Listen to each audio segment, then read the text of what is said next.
सभामुख महोदय, मेरो नेतृत्वमा सरकार गठन भएको 6 महिना पूरा भएको छ।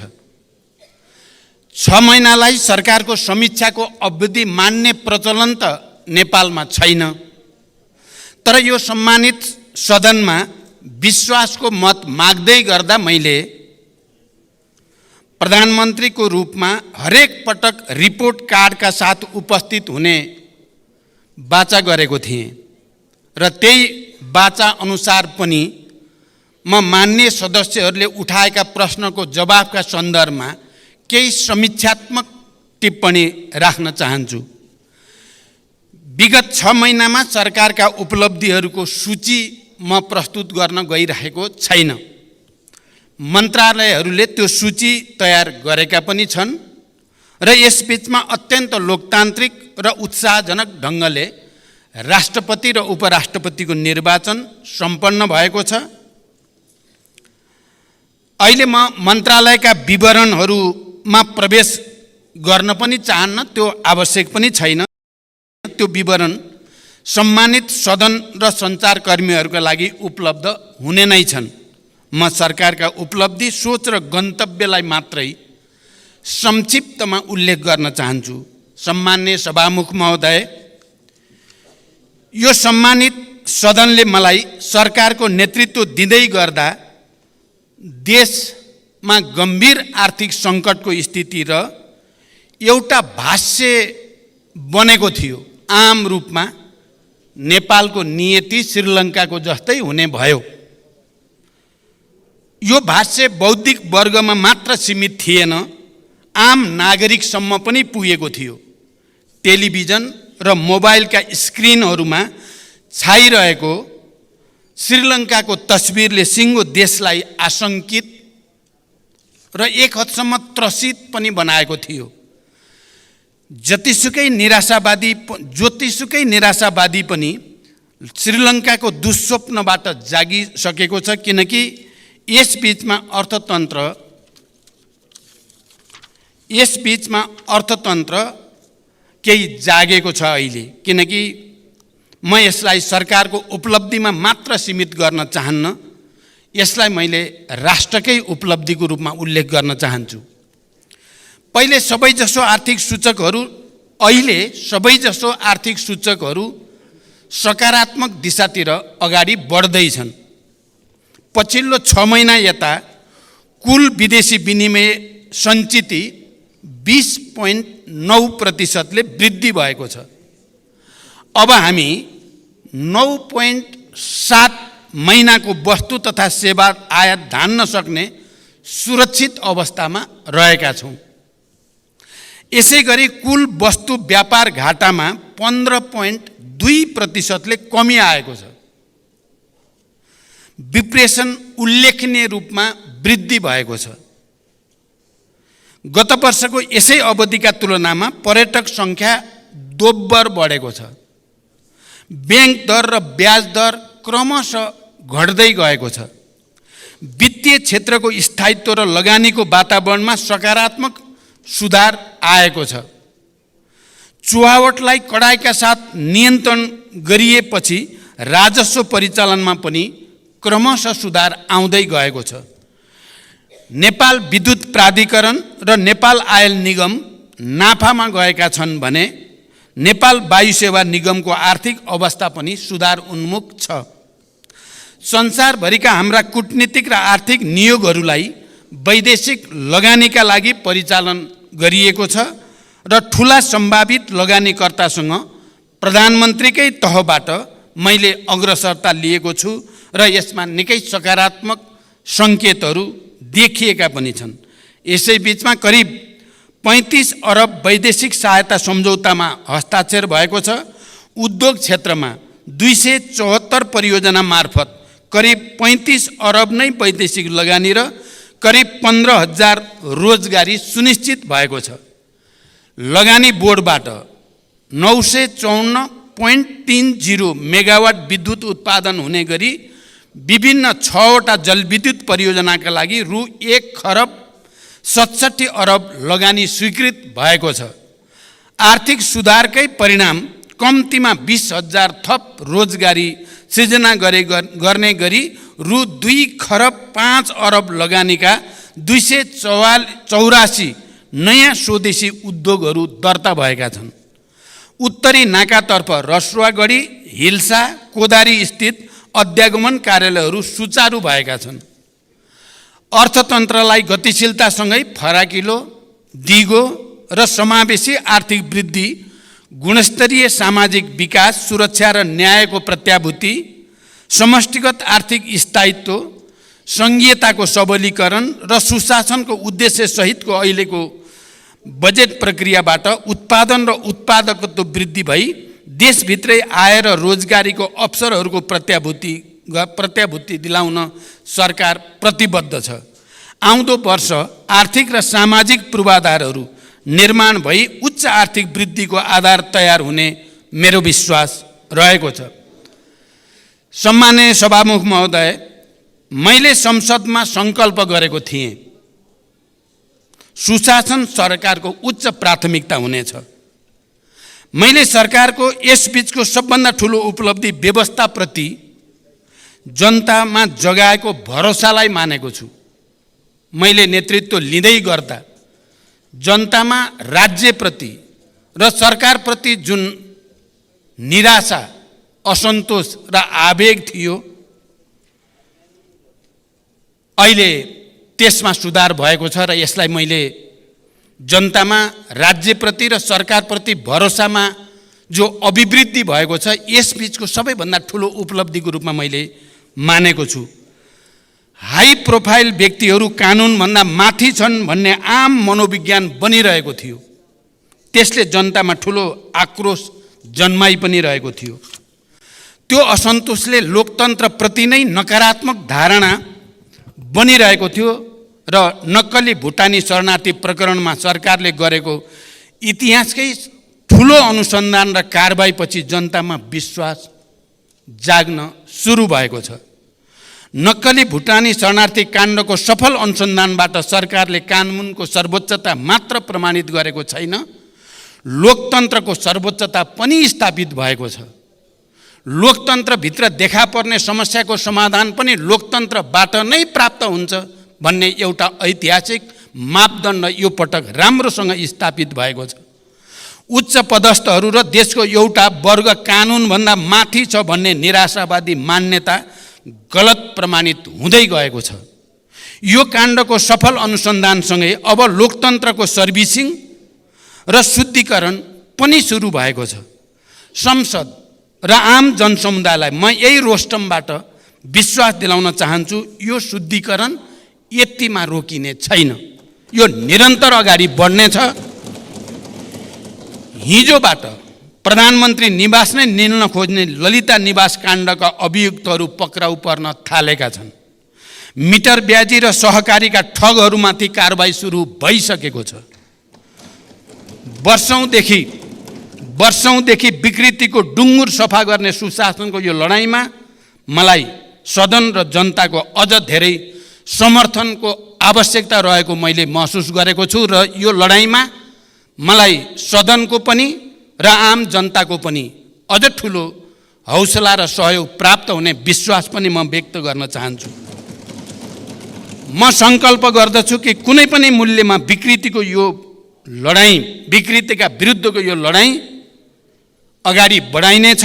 लोकतन्त्रसँग आफ्ना विकृति सच्याउने सामर्थ्य पनि रहन्छ र सरकार त्यो दिशामा दृढतापूर्वक अगाडि बढेको छ र बढिरहनेछ, म यो विश्वास दिलाउन चाहन्छु।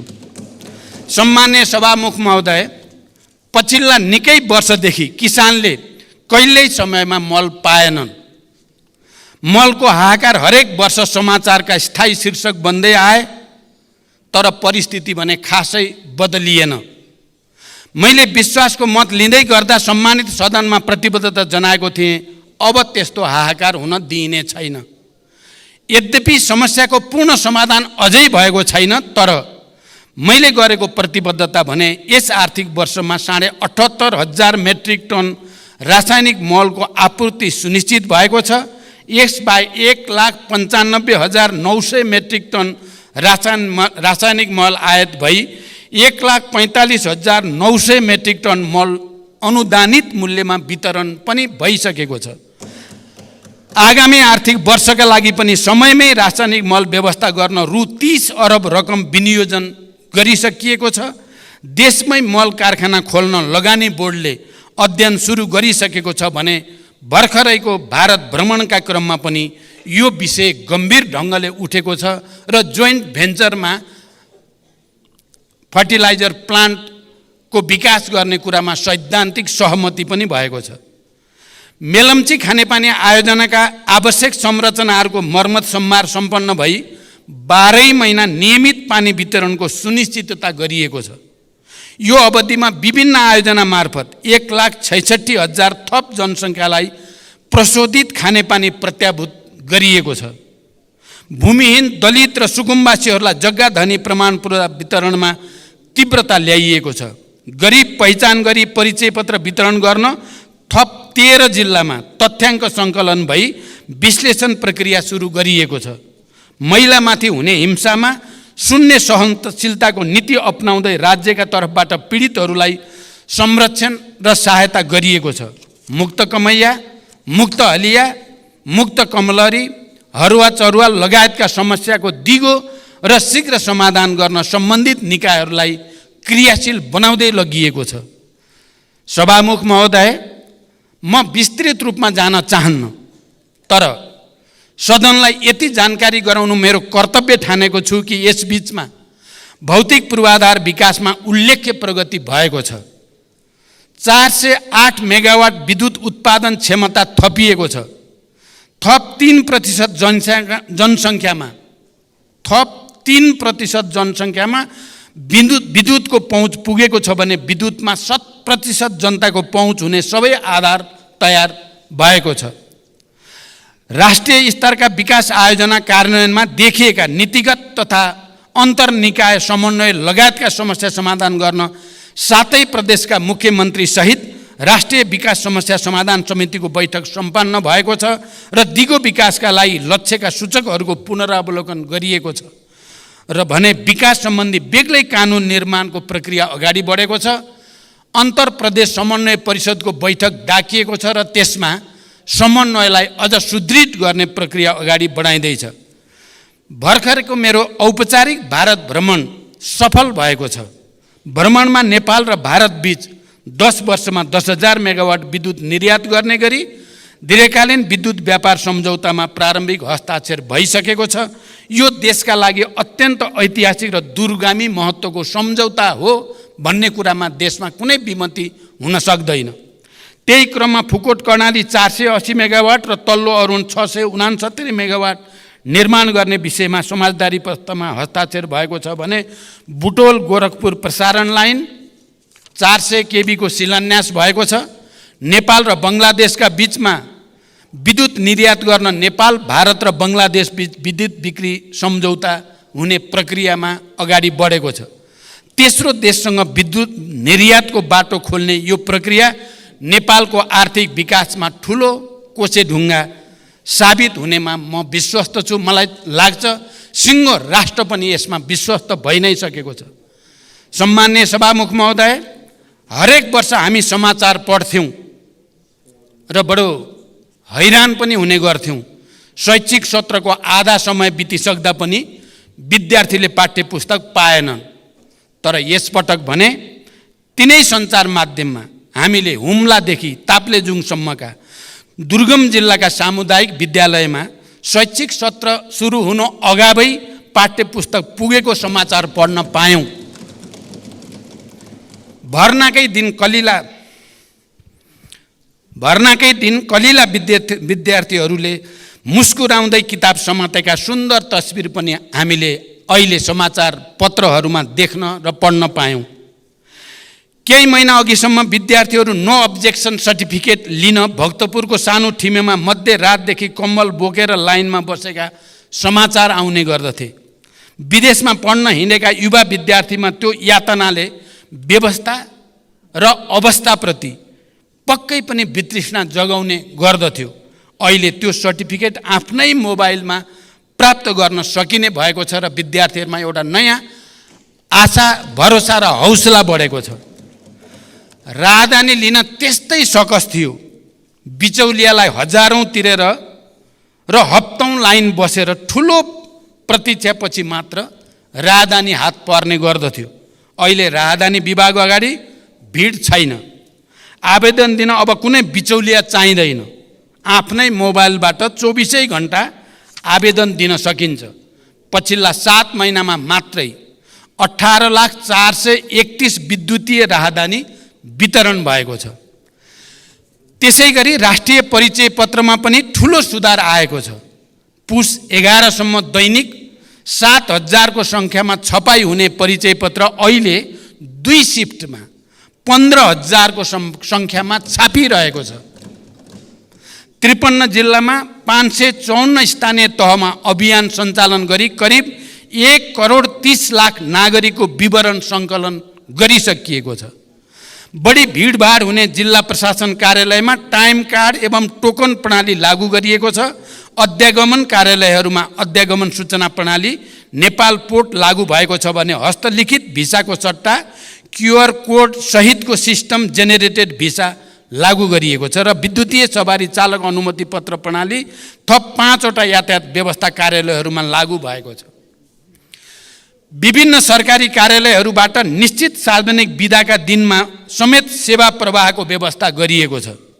कागज मुक्त, नगद मुक्त र लाइन मुक्त देश निर्माणका लागि मैले यसबीचका सुधारलाई साङ्केतिक तर निकै दूरगामी महत्त्वका निर्णय ठानेको छु। सार्वजनिक शिक्षा र स्वास्थ्य सरकारको उच्च प्राथमिकतामा छ। सरकारी, सामुदायिक तथा निजी अस्पताललाई कुल शय्याको 10% विपन्न, असहाय, बेवारिसे, बिरामीको निःशुल्क उपचारको लागि प्रदान गर्नै पर्ने व्यवस्था हुँदैछ। यसले लाखौं गरिब परिवार लाभान्वित हुनेछन् भन्ने मेरो विश्वास छ। दुर्गम क्षेत्रमा ज्यान जोखिममा परेका गर्भवती तथा सुत्केरी महिलाहरूको सुरक्षित हवाई उद्धारलाई बढाइएको छ। कैलालीको गेटामा शहीद दशरथचन्द्र स्वास्थ्य विज्ञान विश्वविद्यालय खोल्ने निर्णय भइसकेको छ। लुम्बिनी प्रदेशमा नेपाल विज्ञान तथा प्रविधि प्रज्ञा प्रतिष्ठानको विशिष्टीकृत अनुसन्धान केन्द्र बन्दैछ। भरतपुर अस्पताल र भेरी अस्पताललाई चिकित्सा विज्ञान राष्ट्रिय प्रतिष्ठानको आङ्गिक अस्पतालको रूपमा सञ्चालन गर्ने निर्णय कार्यान्वयनमा गइ नै सकेको छ। तिलगङ्गा अस्पताललाई मानित विश्वविद्यालय बनाउने निर्णय भइसकेको छ र सरकारी अस्पतालहरूको स्तरोन्नतिसँगै नयाँ मेडिकल कलेजहरू थपिँदै गएका छन्। सरकारले प्रदान गर्दै आएका अत्यावश्यक औषधिहरू राज्यका तर्फबाट नै उत्पादन गरी औषधिमा आत्मनिर्भर बन्न नेपाल औषधि लिमिटेड मार्फत तत्कालका लागि 18 प्रकारका औषधि उत्पादनको तयारी भइरहेको छ। स्वास्थ्य सम्बन्धी समस्या सम्बन्धमा परामर्श दिन टेलिमेडिसिन सेवा सुरु भइसकेको छ। आविष्कार, अनुसन्धान र नवप्रवर्धनलाई प्रोत्साहन र प्रवर्धन गर्न छुट्टै कोषको व्यवस्था गरिएको छ। रैथाने शिल्पकला तथा संस्कृति तथा पशुपति हिन्दू विश्वविद्यालय स्थापना तयारीका लागि प्रक्रिया पनि अगाडि बढ्दैछ। मित्र राष्ट्र टर्कीमा गएको विनाशकारी भूकम्पमा सहयोग स्वरूप स्वास्थ्य उपकरण, न्यानो कपडा, बेबी फुड लगायतका 22 टन राहत सामग्री पठाइएको छ। नेपालसँग कूटनीतिक सम्बन्ध स्थापना गरिएका देशको सङ्ख्या 181 पुगेको छ। प्रतिनिधि सभामा 7 र राष्ट्रिय सभामा 2 गरी 9 वटा विधेयक दर्ता गरिएका छन्। त्यसै गरी 8 वटा कानुन संशोधन र एकीकरण गर्न बनेको विधेयक तर्जुमा गर्न सहमति प्रदान गरिएको छ भने 11 वटा विधेयकलाई सैद्धान्तिक सहमति प्रदान गरिएको छ। विभिन्न विषयका 17 वटा नियमावली, 3 वटा गठनादेश र 5 वटा निर्देशिकाको तर्जुमा सहमति प्रदान गरिएको छ। सभामुख महोदय, संसदको पहिलो सम्बोधनमा मैले सङ्कल्प गरेको थिएँ वैदेशिक रोजगारीमा गएका दिदीबहिनी दाजुभाइहरूलाई माथि राज्यको उपेक्षा अब अन्त गरिनेछ। वैदेशिक रोजगारीलाई सुरक्षित, सम्मानित बनाउन यसबीचमा केही महत्त्वपूर्ण र दूरगामी कामहरू भएका छन्। वैदेशिक रोजगारीमा गएका करिब 2 लाख नागरिक केही महिनाकै बिचमा सामाजिक सुरक्षा कोषमा जोडिनु आफैमा एउटा ऐतिहासिक उपलब्धि हो। यसरी आबद्ध व्यक्तिको कदाचित भवितव्यबाट निधन भएमा परिवारलाई पेन्सन र सन्तानलाई शैक्षिक वृत्तिको व्यवस्था गरिएको छ। वैदेशिक रोजगारीलाई अब धेरै हदसम्म झन्झट र बिचौलिया मुक्त बनाइँदै लगिएको छ। श्रम स्वीकृति र पुनः श्रम स्वीकृतिका क्रममा श्रमिकहरूले झेल्दै आएको शास्ति अन्त्य गरिएको छ। पुरै अवधिका लागि श्रम स्वीकृति प्रदान गर्ने र पुनः श्रम स्वीकृतिका लागि नेपाल आउनुपर्ने बाध्यताको अन्त्य गरी विदेशबाट नै अनलाइन प्रणालीबाट स्वीकृति प्राप्त हुने व्यवस्था मिलाइएको छ। यो आफैमा विदेशमा रहेका दिदीबहिनी दाजुभाइहरूको लागि एउटा ठुलो राहत बन्न गएको छ। यसै गरी 753वटै स्थानीय तहका रोजगार सेवा केन्द्र मार्फत श्रम स्वीकृति सम्बन्धी सेवा प्रदान गरिएको छ। श्रमिकका गुनासो, ठगी र अन्य समस्याहरूलाई तत्परताका साथ सम्बोधन गर्न विदेश स्थित नियोगमा श्रम सम्बन्धी बेग्लै सम्पर्क व्यक्ति तोकिएको छ। श्रम तथा रोजगार मन्त्रालयमा 24 घण्टा गुनासो सुन्ने गरी श्रम कल सेन्टर सञ्चालनमा ल्याइएको छ र त्योसँगै ऱ्यापिड रेस्पोन्स टास्क फोर्स गठन गरिएको छ। यो अवधिमा वैदेशिक रोजगारीको क्रममा मृत्यु भएका 1094 जना मृतकका कामदार परिवारलाई करिब 58 करोड राहत उपलब्ध गराइएको छ। अङ्गभङ्ग भएका 312 कामदारलाई 9 करोड सहयोग प्रदान गरिएको छ। यसबीचमा विदेशी भूमिमा समस्यामा परेका 156 जना नागरिकको उद्धार गरिएको छ। रोजगारीका क्रममा अशक्त भएका कामदारका सन्ततिलाई छात्रवृत्ति स्वरूप 2,33,74,000 रुपियाँ सहयोग उपलब्ध गराइएको छ। सम्माननीय सभामुख महोदय, राष्ट्रिय गौरव लगायत सबै विकास आयोजनालाई छिटो सम्पन्न गर्न निर्देशन र अनुगमन गरिनुका साथै प्रक्रियागत झन्झट हटाउन गम्भीर पहल सुरु गरिएको छ। नतिजाका आधारमा पुरस्कृत र दण्डित दिने नीति लिई आयोजना प्रमुखहरूलाई जिम्मेवार बनाइएको छ। जनयुद्ध तथा विभिन्न जनआन्दोलनका घाइते तथा अपाङ्गहरूको निःशुल्क उपचार, सम्मान तथा जीविकोपार्जनसँग जोडिएका समस्या हल गर्न नीतिगत तयारी अगाडि बढाइएको छ। नेपाल नागरिकता पहिलो संशोधन विधेयक 2079 सम्माननीय राष्ट्रपतिबाट प्रमाणीकरण भई कार्यान्वयनमा आएको छ। यो सँगै अब नेपाली नागरिक आमाबाट नेपालमा जन्म भई नेपालमा नै बसोबास गरेको र बाबुको पहिचान हुन नसकेको व्यक्तिले वंशजको आधारमा नेपालको नागरिकता प्राप्त गर्ने संवैधानिक अधिकार सुनिश्चित भएको छ। गैर आवासीय नेपालीहरूलाई आर्थिक, सामाजिक तथा सांस्कृतिक अधिकार सहितको गैर आवासीय नेपाली नागरिकता प्राप्त गर्ने बाटो पनि खुला भएको छ। नेपाल राजपत्रमा प्रकाशित हुन बाँकी रहेका 8,471 सहितको नामावली नेपाल राजपत्रमा प्रकाशित गरिएको छ। रसुवागढी, हिल्सा, कोदारी स्थित अध्यागमन कार्यालयहरू सुचारू भएका छन्। 22 वटा नयाँ बोर्डर आउटपोस्टहरू स्थापना गरिएका छन्। पोखरा क्षेत्रीय अन्तर्राष्ट्रिय विमानस्थल सञ्चालनमा आएको छ। गौतम बुद्ध अन्तर्राष्ट्रिय विमानस्थलबाट अन्तर्राष्ट्रिय उडानको नियमित गर्ने सम्बन्धमा कार्ययोजना तयार भएको छ। खेलकुद क्षेत्रको विकासका लागि सदन प्रयासका साथै नेपाली क्रिकेट टिमका प्रशिक्षक तथा खेलाडीहरूलाई नगद प्रोत्साहन उपलब्ध गराइएको छ। सभामुख महोदय, आज यो अवसरको उपयोग गरेर म अपिल गर्न चाहन्छु, केही हुँदैन, अवस्था बदलिनेवाला छैन भन्ने हीन भावनाबाट माथि नउठेसम्म यो देशले आफैमाथिको विश्वास फर्काउन सक्दैन। आज म यो अवसरको सदुपयोग गर्दै म विशेष रूपले अपिल गर्न चाहन्छु, केही हुँदैन, अवस्था बदलिनेवाला छैन भन्ने हीन भावनाबाट माथि नउठेसम्म यो देशले आफैमाथिको विश्वास फर्काउन सक्दैन। म दोस्रो पटक प्रधानमन्त्री हुँदा देशमा 18 घण्टासम्म लामो लोड सेडिङ थियो भन्ने कुरा हामी कसैले बिर्सेका छैनौँ। केही महिनामै हामीले लोड सेडिङ मुक्त उज्यालो नेपाल बनायौँ र आज केही वर्षमै भारत र बङ्गलादेशलाई समेत बिजुली बेच्ने ठाउँमा हामी आइपुगेका छौँ।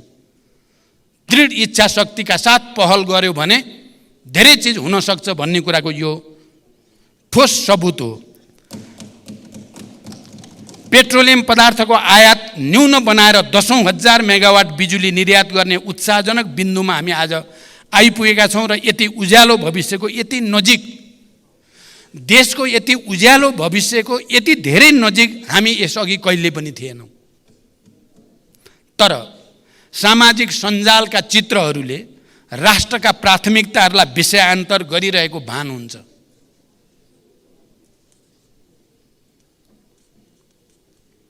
तर सामाजिक सञ्जालका चित्रहरूले राष्ट्रका प्राथमिकतालाई विषयान्तर गरिरहेको भान हुन्छ।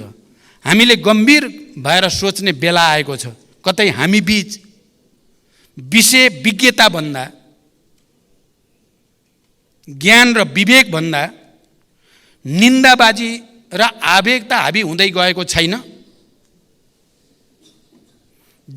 जनताका वास्तविक मुद्दाहरू हराउँदै गएर सतही सस्ता बाजारु विषयले महत्त्व पाएर जनतामा निराशा र असन्तुष्टि फैलाउने काम त हामीले गरिरहेका छैनौँ।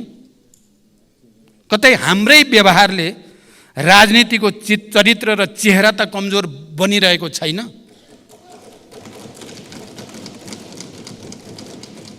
यो सत्य हो। लोकतन्त्र अब भावनात्मक आधारले मात्रै सुदृढ हुँदैन, त्यसलाई तथ्यात्मक आधार चाहिन्छ।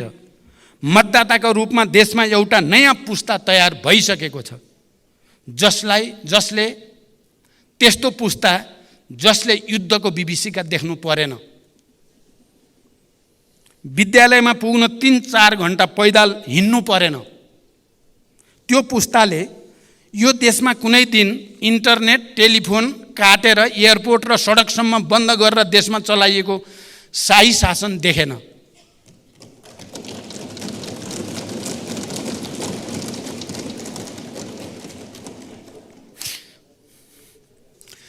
सञ्चार गृहमै पसेर वर्दीधारीहरूले सम्पादकहरूलाई के छाप्ने, के देखाउने, के सुनाउने भनेर निर्देशन दिन्थे भन्ने इतिहास पनि आज सोसियल मिडियामा उन्मुक्त पुस्तालाई थाहा छैन।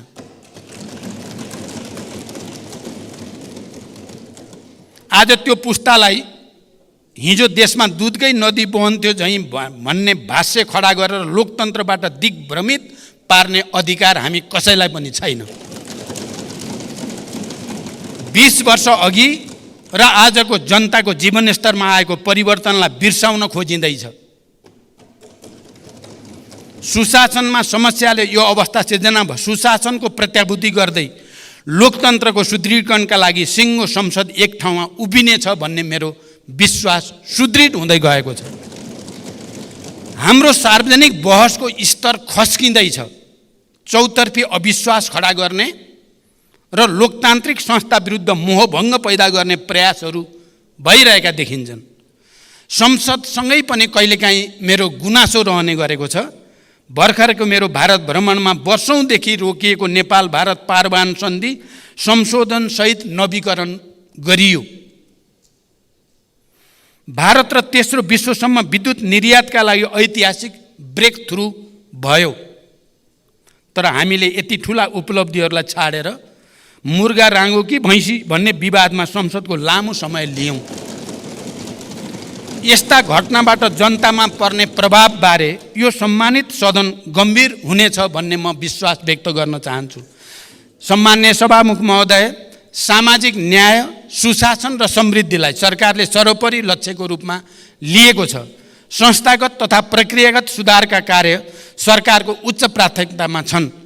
समावेशी सङ्घीय लोकतान्त्रिक शासन व्यवस्थाको सुदृढीकरण, अर्थतन्त्रको पुनरुत्थान र सबलीकरण, सार्वजनिक सेवा प्रवाहमा सुधार र सरलीकरण, नागरिक मैत्री प्रशासनको स्थापना, भ्रष्टाचार नियन्त्रण र राज्यको सबै तहमा सुशासनको प्रवर्धनमा सरकार निरन्तर सक्रिय रहेको छ र निरन्तर सक्रिय रहनेछ। विकास निर्माणमा तीव्रता, शान्ति प्रक्रियाको तार्किक निरूपण, सामाजिक न्यायको प्रत्याभूति, स्वतन्त्र र सन्तुलित परराष्ट्र नीतिको अवलम्बनबाट राष्ट्रिय हितको अधिकतम रक्षाको लागि सरकारको प्रतिबद्धता म फेरि यो सम्मानित सदन समक्ष दोहोऱ्याउन चाहन्छु। सरकारलाई निरन्तर साथ र सहयोगका लागि आम जनसमुदाय, प्रशासन यन्त्र, संसद, गठबन्धनका सहयात्री, सञ्चार जगत, मित्र राष्ट्रहरू, सबै राजनीतिक दलहरूप्रति म आभार प्रकट गर्दै भविष्यमा पनि यसको निरन्तरताको अपेक्षा गर्दछु। आउँदा दिनमा यो सम्मानित सदनमा राष्ट्रको आर्थिक र सामाजिक जीवनका अझ धेरै उत्साहजनक र सुखद सूचकाङ्कहरू पेश गर्ने प्रतिबद्धता पनि म जनाउन चाहन्छु। सम्मान्य सभामुख महोदय, मैले थोरै समीक्षात्मक यति टिप्पणी राखिसकेपछि म अब सिधै बजेटबारे उठेका केही ठोस प्रश्नको ठोस उत्तरतिर जान चाहन्छु। पहिलो र अलि सैद्धान्तिक र राजनीतिक महत्त्वको विषयमा यो सम्मानित सदनको ध्यान आकर्षण गर्न चाहन्छु। मैले पहिले पनि साङ्केतिक रूपमा भनेको छु, हाम्रो नीति कार्यक्रम, सरकारको नीति कार्यक्रम घोषणा गर्ने प्रक्रिया परम्परा र त्यसलाई पारित गर्ने हाम्रो प्रणाली र लगत्तै बजेट वक्तव्य पाठ गर्ने र त्यसलाई पारित गर्ने प्रक्रिया र प्रणाली हाम्रो परम्परागत छ। यसले मान्य सदस्यहरूको लोकतान्त्रिक अधिकार र नीति कार्यक्रम, सरकारको नीति कार्यक्रम बनाउने कुरा र बजेट निर्माणको कुरामा जुन सक्रियता र योगदान संस्थागत हुनुपर्ने हो, त्यस्तो हुने गरेको छैन। मैले पहिला पनि भनेको छु, यो प्रक्रियालाई हामीले यसै पटक बदल्ने सोच त बनायौँ, यसै पटक नीति कार्यक्रम र बजेटको बीचको अवधि बढाउने, नीति कार्यक्रमको विषयमा सदनमा छलफल गरेपछि सांसदहरूले प्रस्तुत गरेका विषय समेतलाई समावेश गरेर त्यसलाई परिमार्जित गरेर टुङ्ग्याउने, त्यसै गरिकन नीति कार्यक्रमले अङ्गीकार गरेको विषयलाई आधार बनाएर बजेट निर्माण गर्ने र त्यो बजेटमाथि पनि सबै मान्य सदस्यहरू निर्वाचितदेखि समानुपातिक राष्ट्रिय सभाका सबैको पनि योगदानबाट त्यसलाई पनि संशोधन र परिमार्जन गर्ने र त्यसलाई एउटा नयाँ निष्कर्षमा पुर्याउने जमर्को हामीले नगरेको होइन। तर यो पटक हामीलाई समयको साह्रै ठुलो दबाब रह्यो, हामीले त्यसो गर्न सकेनौँ। म त्यसकारण नीति कार्यक्रम र बजेटका सन्दर्भमा यो सम्मानित सदन समक्ष र सबै राजनीतिक दल र नेताहरूलाई, राष्ट्रिय सभाका मान्य सदस्यहरूलाई पनि र सम्पूर्ण बुद्धिजीवी नागरिक समाज र आम जनतासँग पनि म एउटा अपिल गर्न चाहन्छु। बजेट निर्माण प्रणालीमा सुधारका सम्बन्धमा सम्मानित यस सदनमा मान्य सदस्यहरूबाट जिम्मेवारीपूर्वक सुझावहरू प्रस्तुत त भएका छन्। बजेट निर्माण प्रणालीमा सुधार ल्याउनकै लागि आर्थिक वर्ष 2080-81 को बजेट वक्तव्यको बुँदा नम्बर 29 मा आगामी वर्षदेखि मन्त्रालयगत बजेट सीमा निर्धारण भए पश्चात फागुन मसान्तभित्र विनियोजन विधेयकका सिद्धान्त र प्राथमिकता सङ्घीय संसदमा पेश गर्ने व्यवस्था मिलाइनेछ। यसबाट विनियोजन विधेयकका सिद्धान्त र प्राथमिकता उप पर्याप्त छलफल गरी मान्य सदस्यहरूबाट प्राप्त मार्गदर्शन र सुझावका आधारमा यथार्थपरक बजेट तर्जुमा गर्न सघाउ पुग्ने विश्वास लिएको छ भन्ने विषय प्रस्तुत गरेको छु। बजेट निर्माणमा सांसदको कुनै पनि भूमिका नभएको आजसम्मको बजेट निर्माण गर्ने प्रणालीलाई परिवर्तन गर्दै आगामी वर्षदेखि बजेट निर्माण गर्ने कार्यमा प्रतिनिधि सभाका प्रत्यक्ष निर्वाचित सांसदको संयोजकत्वमा सम्बन्धित क्षेत्रका अन्य सांसदहरू समानुपातिक समेत राष्ट्रिय सभाका पनि सांसदहरू समेतको सल्लाह अनुसार बजेट निर्माण गर्ने परिपाटी सुरु गर्ने सम्बन्धमा सम्मानित सदनमा प्रतिबद्धता व्यक्त गर्दछु र यसमा सबैको सहयोगको निम्ति म हार्दिक अपिल र अनुरोध पनि गर्न चाहन्छु। यसले हाम्रो असफल भइसकेको विकास प्रक्रियालाई, नीति कार्यक्रम र बजेट निर्माण प्रक्रियालाई सुधार गर्नेछ र त्यसले देशलाई नयाँ गति दिनेछ भन्ने म विश्वास पनि व्यक्त गर्न चाहन्छु। संविधानमा व्यवस्था भएका मौलिक हकको संरक्षण र कार्यान्वयन गर्नु राज्यको प्रमुख दायित्व हो। नागरिकले प्रत्यक्ष महसुस गर्ने गरी संविधानमा उल्लेखित मौलिक हकको कार्यान्वयन गर्न सरकार सदैव अग्रसर छ। यसका लागि आवश्यक कानुनहरूको तर्जुमा गरिनुको साथै सरकारको आवधिक योजना तथा वार्षिक कार्यक्रम मार्फत कार्यान्वयनमा जोड दिएको बेहोरा यस सम्मानित सदनमा जानकारी गराउन चाहन्छु। संविधानत नेपालको राष्ट्रिय एकताको प्रतीकका रूपमा सम्मानित राष्ट्रपति संविधानको पालक र संरक्षक मानिएको छ। सम्मानित राष्ट्रपति संस्थाले नेपालको संविधान, सङ्घीय कानुन एवं नेपाल सरकार मन्त्री परिषदको सिफारिस समेतका आधारमा नेपाली जनताको सर्वोत्तम हित र कल्याणका लागि संविधान र सङ्घीय कानुन बमोजिम कार्य सम्पादन गर्दछ। राष्ट्रपतिले आफ्नो पदीय काममा सहयोग पुर्याउन राष्ट्रपति र उपराष्ट्रपतिको पारिश्रमिक तथा सुविधा सम्बन्धी ऐन 2074 मा बढीमा 7 जना विज्ञ नियुक्त गर्न सक्ने कानुनी व्यवस्था भए पनि 5 जना विज्ञ मात्र नियुक्त भई कार्यरत हुनुहुन्छ। म यो जानकारी गराउन चाहन्छु। प्रधानमन्त्री तथा मन्त्री परिषदको कार्यालयको सुधारको सम्बन्धमा मान्य सदस्यहरूले दिनुभएको सुझाव सान्दर्भिक र महत्त्वपूर्ण रहेका छन्।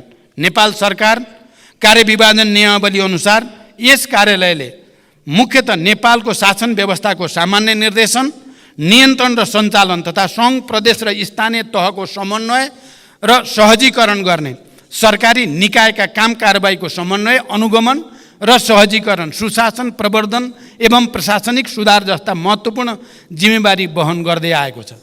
नेपालको संविधान बमोजिम प्रधानमन्त्री र मन्त्री सामूहिक रूपमा सङ्घीय संसदप्रति उत्तरदायी हुने र आफ्नो मन्त्रालयको कामका लागि व्यक्तिगत रूपमा प्रधानमन्त्री र संसदप्रति उत्तरदायी रहने व्यवस्था रहेको छ। प्रत्येक विभागीय मन्त्री र आफ्नो मन्त्रालयको कार्यप्रति प्रधानमन्त्रीप्रति समेत उत्तरदायी रहेर कार्य सम्पादन गरिरहेको जानकारी पनि म गराउन चाहन्छु। मन्त्रालयका काम कारबाही प्रधानमन्त्रीसँगको समन्वयमा नै सम्पादन भइरहेका छन्। सबै मन्त्रालय तथा निकायहरूलाई उपलब्ध स्रोत साधनको सीमाभित्र रही सन्तुलित विभाजनको प्रबन्ध गरिएको छ।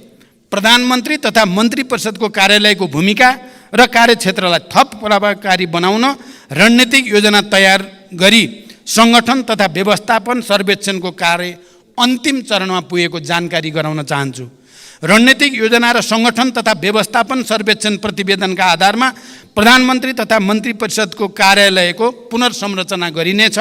राष्ट्रिय अनुसन्धान विभाग, सम्पत्ति शुद्धिकरण अनुसन्धान विभाग, राजस्व अनुसन्धान विभाग लगायतका निकायहरूको कार्य सम्पादन प्रभावकारिताका सम्बन्धमा मान्य सदस्यहरूले देखाउनु भएको चासोप्रति म सकारात्मक छु र आफ्नो तर्फबाट त्यसमा सुधारको निम्ति पहल गर्ने विश्वास पनि दिलाउन चाहन्छु।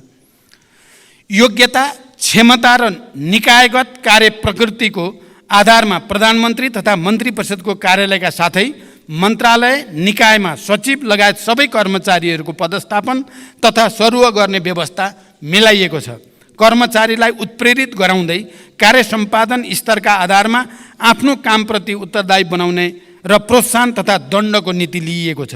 मैले सरकारका उच्च पदस्थ पदाधिकारीहरूलाई जनताप्रति उत्तरदायी भई कार्य सम्पादन गर्न कडा निर्देशन दिँदै आएको छु। कुनै अमुक निकायमा पदस्थापन तथा सरुवा भई जान जोडबल गर्ने र कुनै निकायका पदहरू लामै समयसम्म रिक्त रहने परिपाटीको छिटै अन्त्य गरिँदैछ। प्रधानमन्त्री तथा मन्त्री परिषदको कार्यालयमा रहेको एक्सन रुमको प्रयोग गरी राष्ट्रिय गौरवका तथा ठुला आयोजनाको नियमित अनुगमन गर्ने र प्रदेशसँग समन्वय गर्न सुरुवात गरिएको छ। आज बिहान मात्रै पनि मैले यसै प्रविधिको प्रयोग गरी एक्सन रुमको प्रयोग गरी आज बिहान मात्रै मैले सुनसरी मरिन डाइभर्सन र बबई डाइभर्सन आयोजनाको हेडवर्क्सको अनुगमन गरेँ र त्यो प्रभावकारी हुने विश्वास पनि महसुस गरिएको छ। सङ्घीय मन्त्री परिषद अझै सानो बनाउनुपर्छ भन्ने मान्यज्यूहरूको सुझावमा म आफू सहमत छु। यस विषयमा संसदमा रहेका सबै राजनीतिक दलबीच छलफल गरेर साझा सहमति निर्माण गर्न आवश्यक छ। राष्ट्रिय योजना आयोगलाई सरकारको विशिष्टीकृत संस्थाको रूपमा विकास गर्दै यसको भूमिका थप प्रभावकारी बनाउन पुनर्संरचना गर्ने तयारी रहेको पनि म जानकारी गराउन चाहन्छु। सार्वजनिक सेवा वितरण प्रणालीमा देखिने जनताका गुनासोलाई सम्बोधन गरी सार्वजनिक सेवालाई थप जिम्मेवार बनाउन तथा आम नागरिकका समस्यालाई समयमै सम्बोधन गर्न प्रधानमन्त्री तथा मन्त्री परिषदको कार्यालयमा 2068 कार्तिक 17 गतेदेखि हेलो सरकार सञ्चालनमा आएको हो। नागरिकका गुनासा सिधै प्रधानमन्त्रीसम्म पुग्ने र तत्काल सम्बोधन हुने गरी एक संयन्त्र हुनुपर्छ भन्ने अवधारणामा यो आधारित रहेको छ। पछिल्लो समयमा सामाजिक सञ्जाल र नागरिक एपको माध्यमबाट प्राप्त हुने गुनासो पनि सम्बोधन भइरहेको यहाँहरूलाई अवगत गराउन चाहन्छु।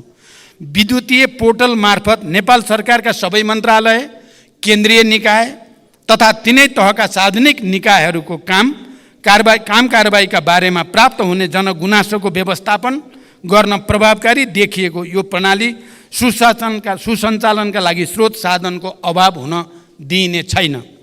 सम्पत्ति शुद्धिकरण र आतंकवादी क्रियाकलापमा वित्त परिचालन विश्वव्यापी समस्याको रूपमा रहेको छ। विश्वव्यापी सम्पत्ति शुद्धिकरण र आतंकवादका बीच वित्त परिचालनबारे निगरानी गर्ने संस्था फाइनेन्सियल एक्सन टास्क फोर्सले तय गरेका 40वटा परिसूचकका आधारमा रहेर एसिया पेसिफिक ग्रुपसँगको सहकार्यमा नेपालको पारस्परिक मूल्याङ्कनको कार्य भइरहेको छ। यस संस्थाको निकट भविष्यमा नै हुने बैठकमा सम्पत्ति शुद्धिकरण, निवारण र आतंकवादी क्रियाकलापमा वित्त परिचालनका सम्बन्धमा नेपालले गरेका कार्यहरूको प्रगतिबारे प्रस्तुत गरी अन्तर्राष्ट्रिय समुदायलाई आश्वस्त गराइँदैछ। नेपाल भारत बीचको सीमा समस्या सम्बन्धमा मेरो हालै सम्पन्न भारत भ्रमणका क्रममा गम्भीर छलफल भएको छ र भारतीय प्रधानमन्त्री श्री नरेन्द्र मोदीजीबाट प्रतिबद्धता व्यक्त गर्नुभएको विषय मैले यस सम्मानित सदन समक्ष जानकारी पहिले नै गराइ नै सकेको छु। स्वच्छ र निष्पक्ष रूपमा निर्वाचन गराउनु निर्वाचन आयोग र सरकारको कर्तव्य हो। निर्वाचन आयोगले प्रत्येक निर्वाचनमा राजनीतिक दलले गर्न पाउने खर्चको सीमा तोकेको छ, साथै निर्वाचन आचार संहिताको समेत व्यवस्था गरेको छ। निर्वाचन कानुन तथा आचार संहिता विपरीत भएका कार्यमा कानुन बमोजिम कारबाही पनि गरिएको छ। सबै राजनीतिक दलसँग सहकार्य गरी स्वतन्त्र, निष्पक्ष र भयरहित वातावरणमा निर्वाचन गराउन सरकार प्रतिबद्ध छ। खोप विश्वविद्यालयको सन्दर्भमा मान्यज्यूले उठाउनु भएको विषयलाई कानुन बमोजिम सहजीकरण गर्न सम्बन्धित निकायलाई निर्देशन दिइएको जानकारी गराउन चाहन्छु। सम्मान्य सभामुख महोदय, आर्थिक वर्ष 2080-81 को बजेट तथा कार्यक्रममाथि छलफलको क्रममा मान्य सदस्यहरूले उठाउनुभएका विषय, राख्नुभएका जिज्ञासा र दिनुभएका रचनात्मक सुझावका लागि फेरि एकचोटि हार्दिक धन्यवाद भन्न चाहन्छु। यस सम्मानित सदनमा उठेका विषय र प्राप्त सुझावहरूलाई सरकारको कार्य सम्पादन र नीति निर्माणमा यथोचित सम्बोधन गरिने प्रतिबद्धता पनि व्यक्त गर्न चाहन्छु। आगामी दिनमा पनि मान्य सदस्यहरूबाट रचनात्मक सुझाव, मार्गदर्शन प्राप्त हुने विश्वास व्यक्त गर्दै मैले आफ्नो प्रस्तुति टुङ्ग्याउँछु। धन्यवाद, अभिवादन।